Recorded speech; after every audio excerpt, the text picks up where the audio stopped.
बिस्मिल्लाहिर्रहमानिर्रहीम। अस्सलाम वालेकुम नाज़रीन, आप तलाश न्यूज़ पर प्रोग्राम देख रहे हैं अवाम की आवाज़। मैं हूं आपका मेज़बान ताज मोहम्मद जान। हस्बे साबिक़ हमारे साथ मौजूद सीनियर साफ़ी, किसी तारफ़ के मोहताज निसार चौधरी साहब। इनसे हम पूछेंगे, इनसे तबसरा लेंगे। मौज़ूआत हैं पाकिस्तान की तारीख़ में एक और नए बाब का इजाफ़ा, मुश्तरका मफादात कौंसिल की तश्कील नौ, ये क्या मामला है, इस पर बात करेंगे। इसके अलावा हड़ताली चीनी वर्कर्स को मनाने की कोशिश, मोहसिन नकवी चीन अम्बेसी जा पहुँचे, ये क्या मामला है, इस पर भी तफसील से बात करेंगे, जो सबसे तजिया लेंगे। इसके अलावा मुल्क भर बिलखसूस सिंध में डाकू राज, अवाम बेबस और गैर महफूज, इस पर बात करेंगे। और इसके अलावा एक्स सबका जिसको ट्विटर कहते थे, उसकी बंदिश पर आज जो अता तारड़ जो हैं पाकिस्तान के वज़ीर इत्तलात, उनकी जानिब से एक अजीब मंतक सामने आई है। यह क्या मंतक है, इस पर बात करेंगे। ख़बरों की तफसील और इनका तजिया चौधरी साहब का लेने से पहले मैं चौधरी साहब आपका शुक्रिया अदा करता हूँ। बहुत शुक्रिया सर आपका भी। अच्छा चौधरी साहब, जैसा कि मैंने आपको बताया था, पाकिस्तान की तारीख़ में एक और नए बाब का इजाफ़ा, मुश्तरका मफादात की कौंसिल जो है उसकी तश्कील नौ हो चुकी है। अच्छा, ये कौन सा नया इजाफ़ा है पाकिस्तान की तारीख़ में नए बाब का? मेरा इशारा आप समझ रहे होंगे, और थोड़ी सी तफसील जो है वो मुश्तरका मफादात कौंसिल की जो है ना, उससे हमारे नाज़रीन को थोड़ा सा आगाह करें। ताज साहब बहुत शुक्रिया आपका। लेकिन आपने कहा है कि ये जो हुआ है, फ़ैसला हुआ है इसका मुश्तरका मफादात कौंसिल की तश्कील नौ का, तो आपका इशारा तो मुझे नहीं पता कि आपका इशारा किस तरफ है, लेकिन मैं सिर्फ आपको जो बताऊंगा कि ये जो आज फ़ैसला हुआ है, जिस पर प्राइम मिनिस्टर ने जो एडवाइस भेजी है सदर पाकिस्तान आसिफ अली ज़रदारी को, और उन्होंने भी इस एडवाइस को असम्बली पर दस्तखत करके इसकी तश्कील नौ का जो हुक्मनामा है वो जारी कर दिया है। सर गुजारिश ये है कि इसमें जो नई चीज़ जो सामने आई है, ये 8 रुकनी कमेटी आप इसको कह लें, और इसके जो चेयरमैन हैं वो आपके मुल्क के जो वज़ीर-ए-आज़म हैं वो होते हैं, शहबाज शरीफ इसके चेयरमैन होंगे। और 8 रुकनी कमेटी में आपके चारों वज़राए आला और आपके जो वज़ीर दिफ़ा हैं और आपके जो वज़ीर ख़ज़ाना जो हैं वो अमूमन मुश्तरका मफादात कौंसिल में हुआ करते थे। लेकिन इस मरतबा पहली मरतबा पाकिस्तान की तारीख़ में पहली मरतबा ये हुआ है कि वज़ीर ख़ज़ाना की जगह जो है वो उनको वज़ीर जो हमारे क्या ना ख़ारजा हैं, जो इसहाक़ डार साहब हैं और समधी हैं मियाँ नवाज शरीफ साहब के, उनको इस मुश्तरका मफादात। चौधरी साहब, यही नए बाब का इजाफ़ा है जिसकी तरफ आपने कहा ना जी, मुझे नहीं पता आपने किस तरफ इशारा किया है।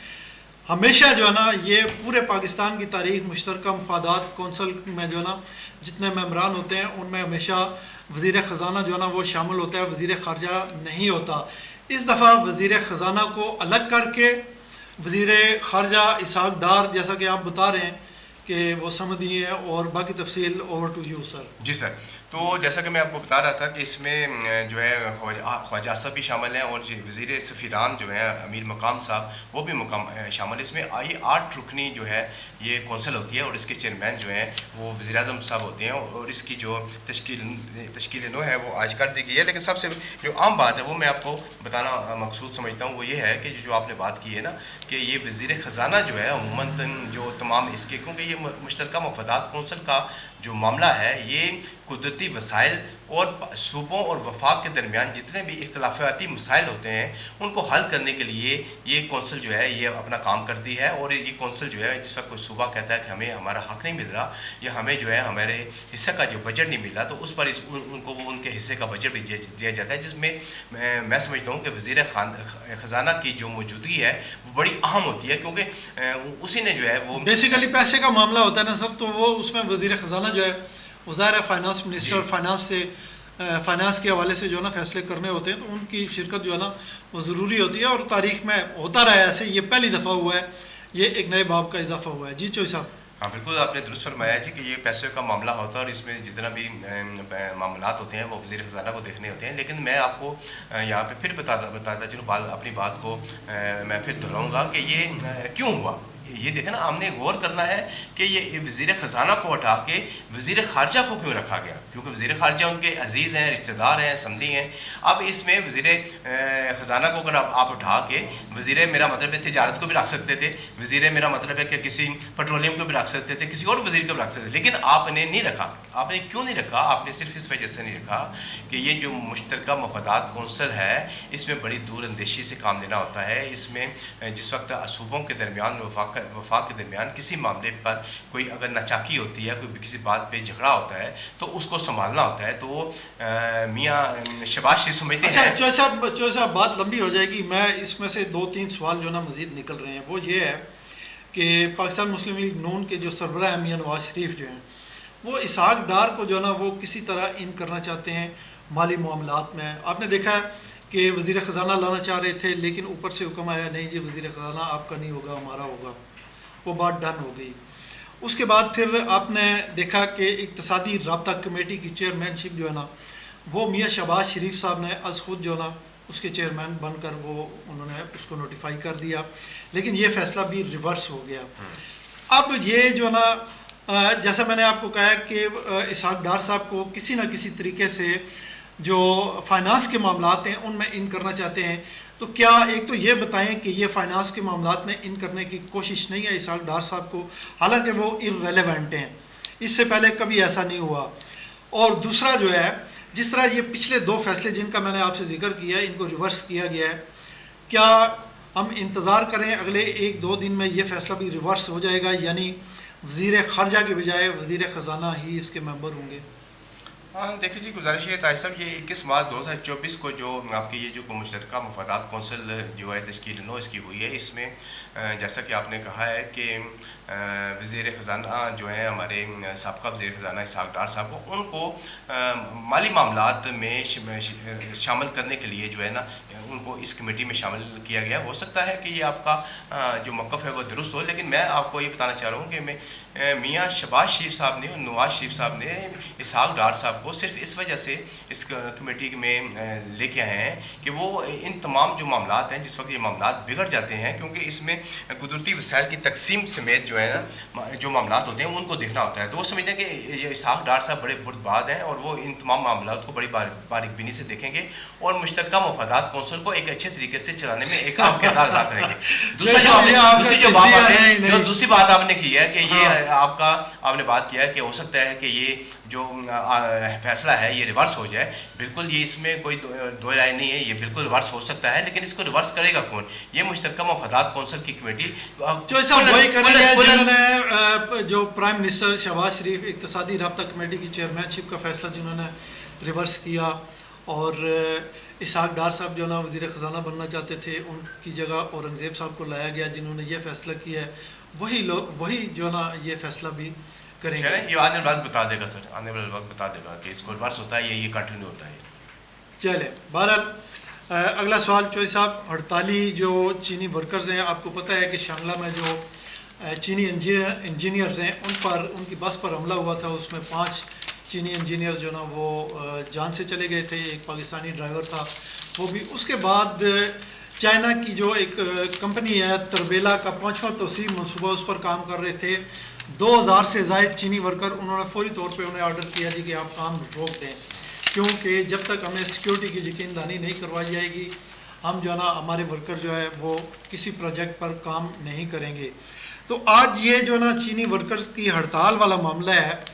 इसको ख़त्म करवाने के लिए मोहसिन नकवी साहब जो है ना वो चीन एम्बेसी जा पहुँचे हैं। मोहसिन नकवी ही क्यों? एक तो ये इसकी थोड़ी सी डिटेल बताएं, क्या बात हुई,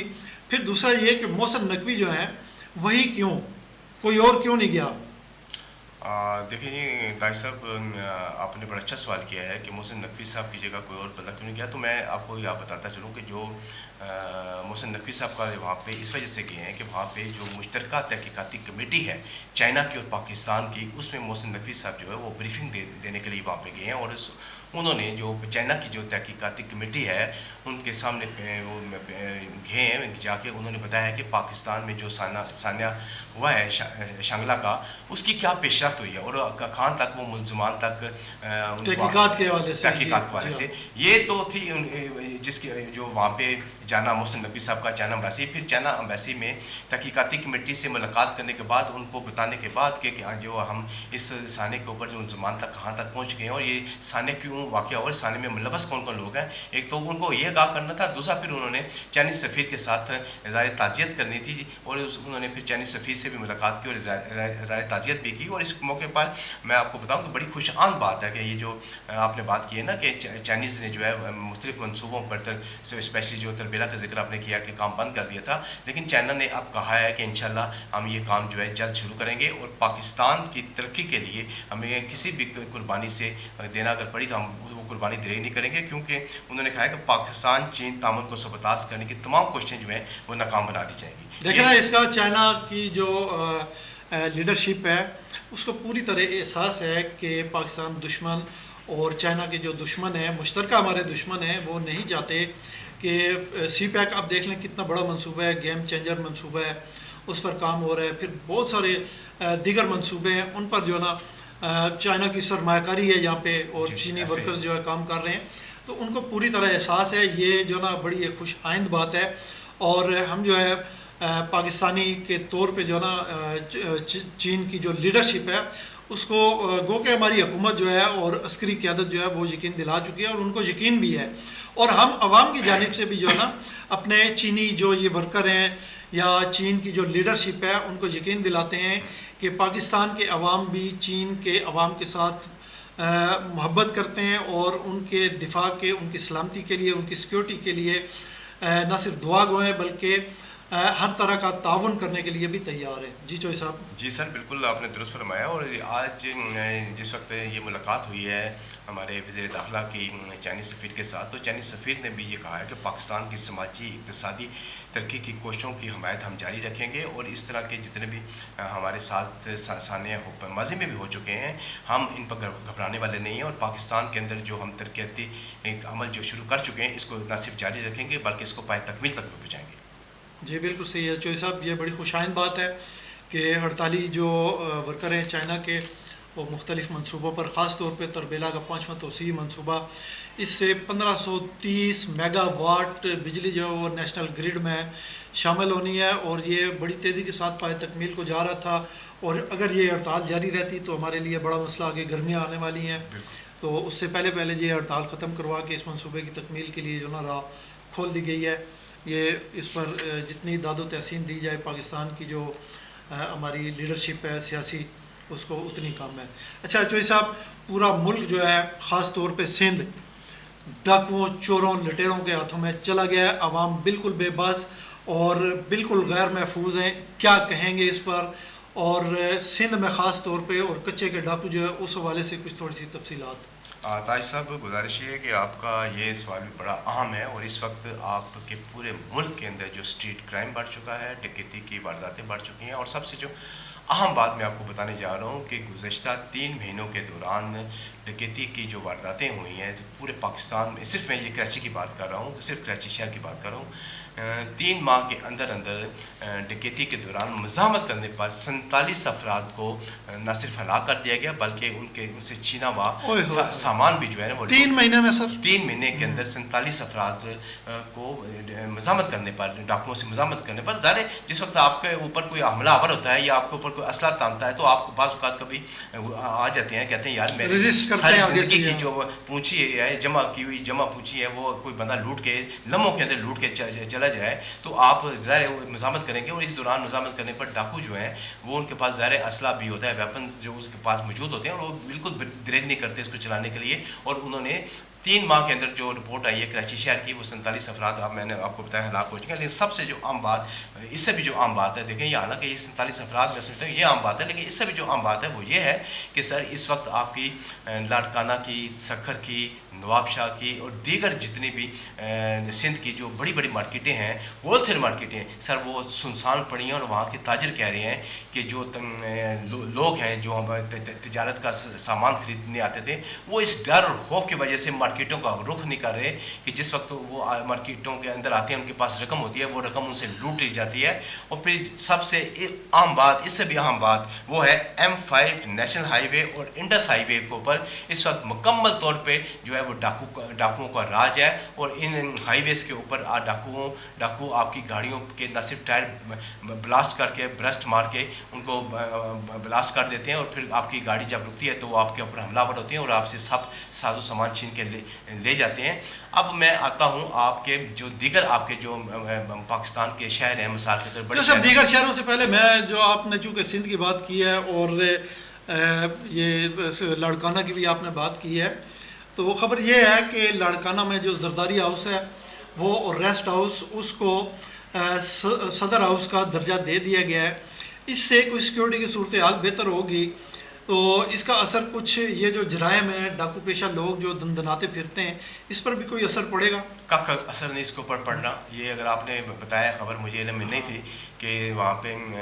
आसफ अली जरदारी साहब की रिहाइश गाह को वो जो है ना सदर हाउस का जो है वो वहाँ पे दे दिया गया है उनको वहाँ पे। इससे बिल्कुल फ़र्क नहीं पड़ने लगा। आपको पूरे सिंध के अंदर एक बहुत बड़े ऑपरेशन की ज़रूरत है। इस वक्त सिंध के जो आवाम है वो खौफ व हरास में मुब्तला है। कराची के शहरी खुसूसन जो हैं वो बड़े खौफ व हरास में मुब्तला हैं, क्योंकि दिन दिहाड़े आप से लोग जो है असले की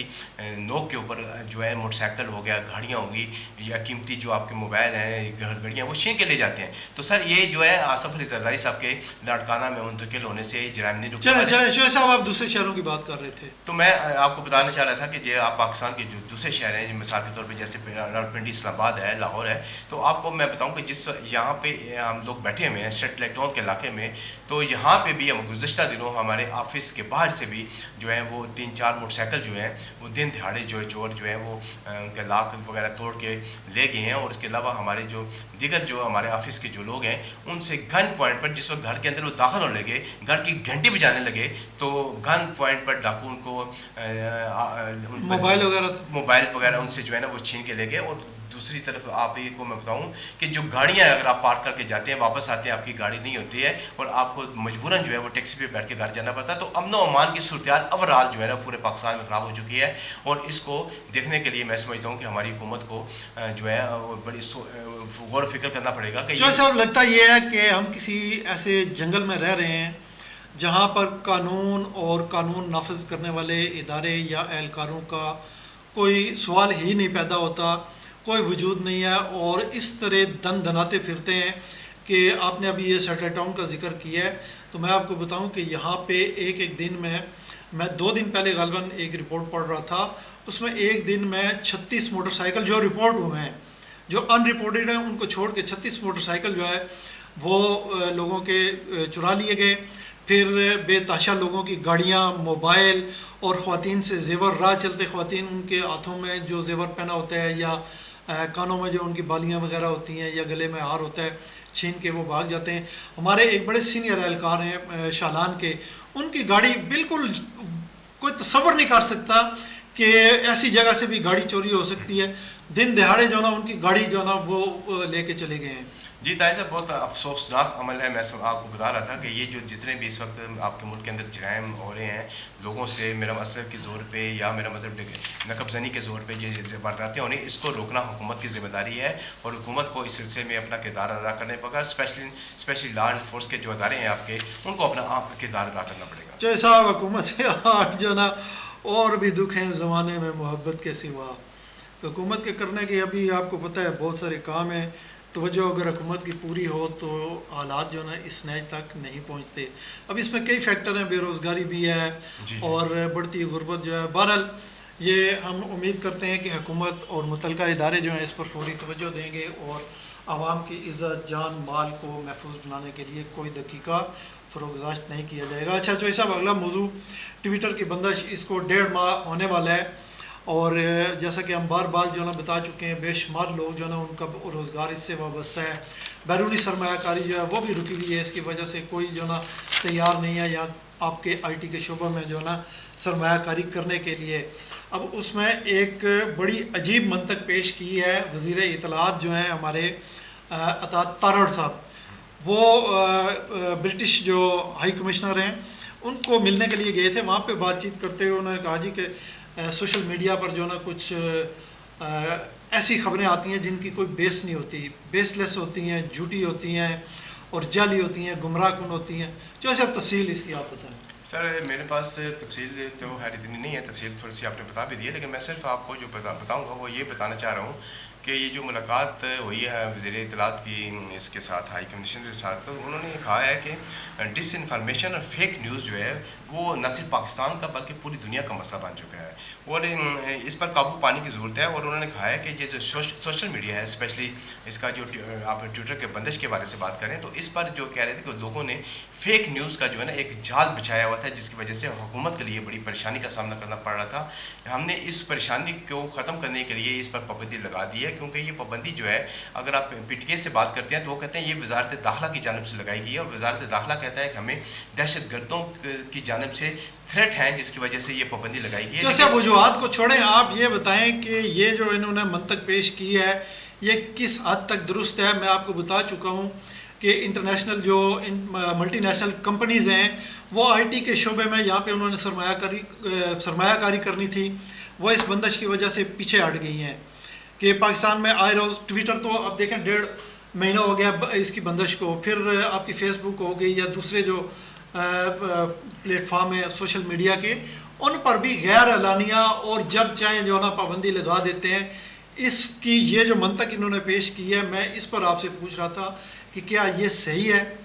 सर देखें, मैं आपको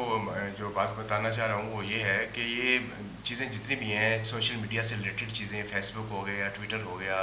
व्हाट्सएप हो गया, ये चीज़ें अगर आप इनके ऊपर पाबंदी लगाते हैं तो नो डाउट इससे न सिर्फ हमारे मुल्क को बल्कि आवाम को भी नुकसान पहुँचता है, क्योंकि हमारी आवाम का बेशुमार जो है ना वो जो कारोबार है, जो उनके साथ एजुकेशन का सिलसिला है या दीगर और भी समाजी राब्तों की ज़रूरत है, वो सारी जो है वो सोशल मीडिया के ज़रिए होती है। अगर आप इनको बंद कर देंगे तो इससे न सिर्फ मैं समझता हूँ कि पाकिस्तान जो लोग इस पर इन्वेस्टमेंट करते हैं, जो लोगों ने इन्वेस्टमेंट किया उनका नुकसान है, तो इसको मेरा खोलना चाहिए। इसको बंद करके आपने, मेरा मतलब है कि ज़्यादती कर रहे हैं, आवाम के साथ ज़्यादती कर रहे हैं, इस मुल्क के साथ ज़्यादती कर रहे हैं, इस कौम के साथ ज़्यादती कर रहे हैं। और ये जो मंतक की जो आपने बात की है कि तारड़ साहब की मंतक जो है वो कहते हैं कि इस पर फेक न्यूज़ होती है। फेक न्यूज़ मेरा मतलब है अगर इस पर होती है तो फेक न्यूज़ आप फेसबुक पर भी होती है, फेसबुक पे भी हो सकती है, टिकटॉक पर भी हो, उसको भी फिर बंद कर दें, बिल्कुल ही बंद कर दें। आपका इंस्टाग्राम है, आप उस पर भी फेक न्यूज़ आ सकती है, तो इसका मतलब है कि आप आ नहीं सकती चौधरी साहब, वो सब पर मौजूद हैं। और फेक न्यूज़ कौन सी है मैं आपको बताता हूँ। फेक न्यूज़ ये है कि पाकिस्तान तहरीक इंसाफ के जो उम्मीदवार जीते हैं उनके पास असल फॉर्म 45 मौजूद हैं, वो फेक न्यूज़ हैं जो उस पर एक्स पर जो ना वो लगा रहे थे। इस तरह के मुतालबात कि भाई हमें जो ना हमारा छीना गया मैंडेट वापस दिया जाए, ये फेक न्यूज़ है। और इससे मिलती जुलती नो डाउट फेक न्यूज़ भी होती हैं, लेकिन इतनी ज़्यादा फेक न्यूज़ नहीं होती जिसके नतीजे में आप उस सोशल मीडिया प्लेटफॉर्म को यकसर बंद ही कर दें। अगर ऐसा है तो आप फेसबुक क्यों नहीं बंद करते? आप ट्विटर ट्विटर वो तो बंद है, ट्विटर तो ऑलरेडी बंद है। उसके अलावा जो प्लेटफॉर्म है 7-8 प्लेटफॉर्म है, वो क्यों नहीं बंद करते चौधरी साहब? जी ताहिर साहब देखें ना, आपने जैसे खुद बता दिया है कि इस वक्त अगर हुकूमत के मनपसंद अगर चीज़ें जो हैं वो तो हों तो फिर तो ठीक है। अगर आप हुकूमत के खिलाफ कोई चीज़ जिस वक्त कोई सोशल मीडिया इस्तेमाल करता है तो आप उसको बंद कर देते हैं, तो ये न सिर्फ ज़्यादती है और इसको मेरा मतलब ख़त्म होना चाहिए। जी जी, उनकी ये कोई मंतक जो ना ज़्यादा समझ आने वाली नहीं है। बहरहाल चौधरी साहब आपका बहुत शुक्रिया, आप स्टूडियो में तशरीफ़ लाए और मेरे सवालों के तसल्ली बख्श आपने जवाब दिए हैं। इसी के साथ मैं अपने नाजरीन से भी इजाज़त चाहता हूँ, इस दुआ के साथ कि जहाँ पर रहें खुश रहें, अपना ख्याल रखिएगा, अपने इर्द गिर्द के लोगों का ख्याल रखिएगा। आपका बहुत बहुत शुक्रिया। अल्लाह हाफिज़।